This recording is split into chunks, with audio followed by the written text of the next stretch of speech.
Salut les amis, bienvenue aux nouveaux qui arrivent sur cette vidéo.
Alors, voyons voir comment ce compteur se présente. Il se présente sur l'arrière avec sa prise de rechargement, un bouton plus et un bouton moins, l'attache pour le fixer et un bouton aussi central juste en façade. Sa batterie intérieure et l'écran. Le petit support où on a plusieurs élastiques pour les guidons un peu plus larges et pour les guidons un petit peu plus fins. Et le support, lui, reste toujours le même. Très simple, on le met comme ça et on tourne.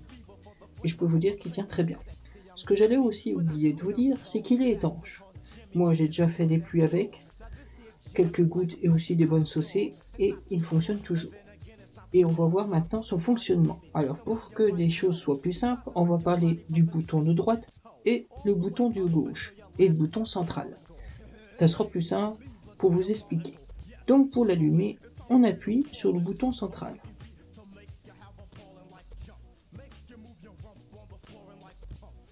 Voilà, il est allumé. Et maintenant, on va essayer de le programmer. En appuyant sur le bouton de droite ou de gauche, vous allez changer les catégories. Sachant que les kilomètres totaux, on les voit que quand on est arrêté. Et donc, vous avez la catégorie des calories usées, vous avez l'heure, vous avez les kilomètres parcourus sur un trajet, mais aussi les kilomètres totaux. Vous avez le temps au kilomètre. Vous avez la vitesse moyenne, la vitesse max, aussi les battements, les pulsations de battement de cœur. Bon, ça c'est que si vous avez un autre appareil de connecté qui fait fréquence cardiaque. Et on revient au départ. J'avais presque oublié, vous avez aussi les kilomètres heure qui vont s'afficher là. Ça c'est la recherche de GPS. Tant que celui-là ne sera pas mis, on ne pourra pas commencer à rouler pour avoir des données. Et là vous avez le niveau de batterie. Maintenant on va voir comment on programme le compteur. Donc vous restez sur le bouton appuyé de gauche et vous relâchez. Au départ vous allez tomber sur l'heure. Pour pouvoir programmer l'heure, il faudra appuyer sur le bouton central. On va vous demander si vous voulez les 24 heures ou les 12 heures. Ça, avec le bouton de droite ou de gauche, vous pouvez sélectionner ce que vous voulez. Un coup que vous avez choisi, vous sélectionnez avec le bouton central. Là, vous pouvez sélectionner les heures et les minutes. Et pareil, vous changez avec le bouton de droite et de gauche. Et là, ça a enregistré. Pour voir d'autres données, vous pouvez appuyer sur le bouton de droite ou le bouton de gauche. Après la fréquence cardiaque, vous allez voir l'unité. Vous allez pouvoir avoir le choix entre km/h ou miles. Bien sûr, vous choisissez km/h en sélectionnant avec le bouton central. Et après, les kilomètres total parcourus. Alors là, vous pouvez les changer. Ce qui est bien, c'est que quand moi j'ai reçu le compteur, j'avais déjà le vélo depuis un petit moment. Donc j'ai pu lui mettre le kilométrage que le vélo avait. Et ça, c'est pas mal. Je trouve que de pouvoir régler les kilomètres totaux, c'est vraiment pas mal. Donc, et pour les changer, vous sélectionnez. Et là, avec le bouton plus et moins, vous pouvez changer et mettre les kilomètres totaux qui correspondent à votre vélo. Et vous sélectionnez chaque kilomètre avec le bouton central. Ça sauvegardera et c'est fait. Et après, c'est pour quitter. Vous appuyez et vous revenez au menu principal. Maintenant qu'on a vu comment le programmer, comment ça fonctionne, où sont les boutons, je vais vous montrer comment on le démarre avant un parcours et comment ça fonctionne. Avant chaque départ, il faudra l'allumer, essayer d'être dans un endroit quand même assez découvert, puisque ça marche avec le GPS, même si moi, dans mon appartement en 4e, ça a quand même réussi à capter le GPS. Mais bon, regardez, moi je suis entouré de bâtiments et ça arrive quand même à capter le GPS. Alors, vous allumez votre compteur.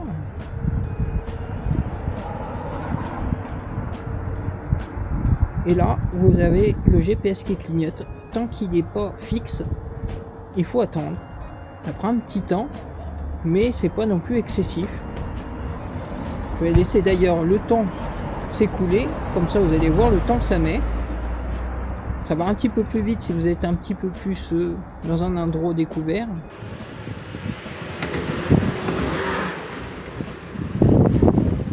Mais franchement, j'aime bien ce compteur, c'est un bon compteur. Le seul petit défaut que je lui donnerais, c'est quand même le fait qu'il n'est pas rétro-éclairé.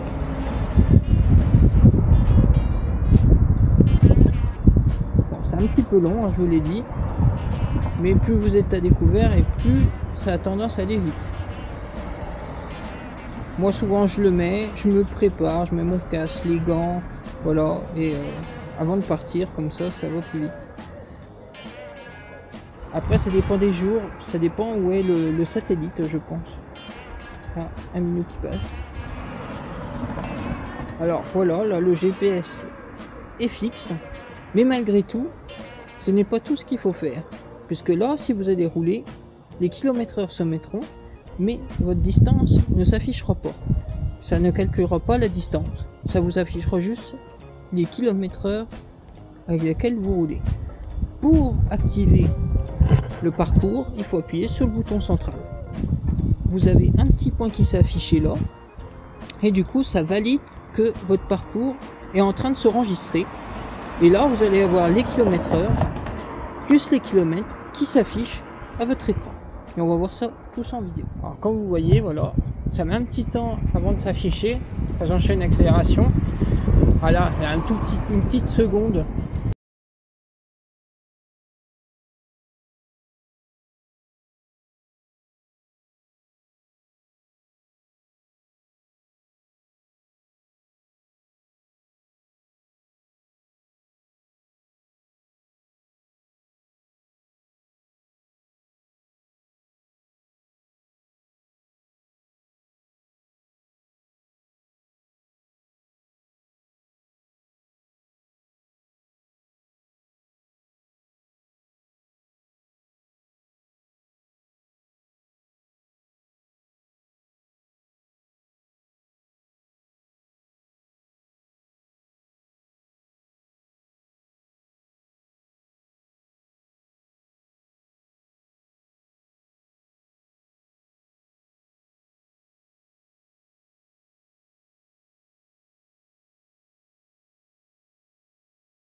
Maintenant, c'est le temps de la conclusion. J'ai fait déjà plus de 1000 km avec ce compteur. Je trouve que son autonomie est bonne, son étalonnage est bon aussi avec les distances de kilomètres.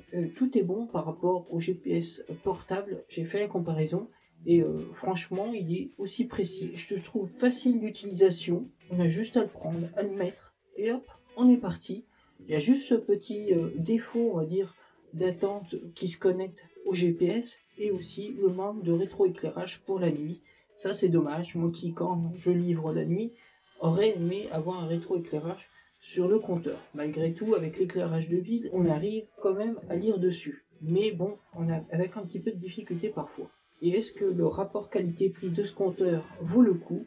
Moi, je trouve que pour 42 €, ça vaut pas mal le coup. Parce qu'on met 10 € de moins, vous avez le filaire ou le sans fil, mais il faut quand même mettre quelque chose à votre roue. Il faut rentrer je ne sais combien de coordonnées de votre roue par rapport à votre vélo.